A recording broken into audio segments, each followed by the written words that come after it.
السلام علیکم ورحمۃ اللہ وبرکاتہ۔ براک ٹی وی کے معزز ناظرین، آپ کا پھر سے استقبال ہے براک ٹی وی پر۔ ہمارے چینل کو سبسکرائب ضرور کر دیں۔ تو آج کا ہمارا موضوع ہے حضرت ابو طلحہ رضی اللہ تعالیٰ عنہ کا نماز میں خیال آ جانے سے باغ وقف کرنا۔ اللہ اکبر۔ تو چلیے ضرور سے ضرور اس کو ہم سنیں گے، آپ بھی اپنے کاموں سے فارغ ہو جائیں اور میں بھی اس کو ابھی بولنا شروع کر دیتا ہوں۔ بسم اللہ الرحمن الرحیم۔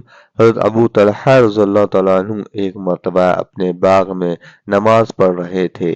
ایک پرندہ اڑا اور چونکہ باغ گنجان یعنی گھنا تھا، اس لیے اس کو جلدی سے باہر جانے کا راستہ نہ ملا۔ کبھی اس طرف کبھی اس طرف اڑتا رہا اور نکلنے کا راستہ ڈھونڈتا رہا۔ ان کی نگاہ اس پر پڑی اور اس منظر کی وجہ سے ادھر خیال لگ گیا اور نگاہ اس پرندے کے ساتھ پھرتی رہی۔ دفعتاً یعنی اچانک نماز کا خیال آیا تو بھول ہو گیا کہ کون سی رکعت ہے۔ نہایت قلق یعنی افسوس ہوا کہ اس باغ کی وجہ سے یہ مصیبت پیش آئی کہ نماز میں بھول ہوئی۔ فوراً حضور صلی اللہ علیہ وسلم کی خدمت میں حاضر ہوئے اور پورا قصہ عرض کر کے درخواست کی کہ اس باغ کی وجہ سے یہ مصیبت پیش آئی، اس لیے میں اس کو اللہ کے راستے میں دیتا ہوں، آپ جہاں دل چاہے اس کو صرف یعنی خرچ فرما دیجئے۔ اس طرح ایک اور قصہ حضرت عثمان رضی اللہ تعالیٰ عنہ کے زمانے خلافت میں پیش آیا کہ ایک انصاری اپنے باغ میں نماز پڑھ رہے تھے۔ کھجوریں پکنے کا زمانہ شباب یعنی زوروں پر تھا اور خوشے یعنی کچے کھجوروں کے بوجھ اور کثرت سے جھکے پڑے تھے۔ نگاہ خشوع پر پڑی اور کھجوروں سے بھرے ہونے کی وجہ سے بہت ہی اچھے معلوم ہوئے۔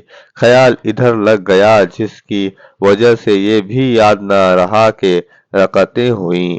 اس کے رنج اور صدمے کا ایسا غلبہ ہوا کہ اس کی وجہ سے یہ ٹھان لی کہ اس باغ ہی کو اب نہیں رکھنا، جس کی وجہ سے یہ مصیبت پیش آئی۔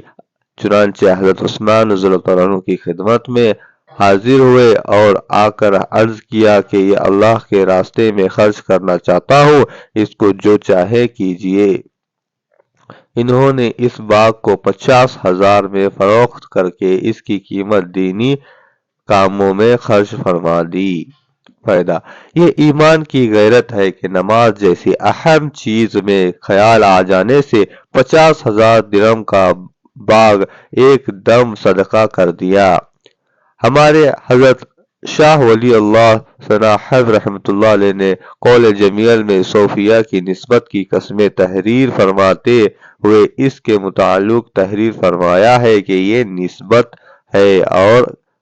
نسبت ہے اور اللہ کی طاقت کو ماسویہ پر مقدم رکھنا اور اس پر غیرت کرنا کہ ان حضرات کو اس پر غیرت آئی کہ اللہ کی اطاعت میں کسی دوسری چیز کی طرف توجہ کیوں ہوئی۔ تو یہ ہوتی ہے نماز۔ افسوس کے ساتھ کہنا پڑتا ہے کہ آج ہماری نمازوں میں وہ چیز ہمیں نظر ہی نہیں آتی۔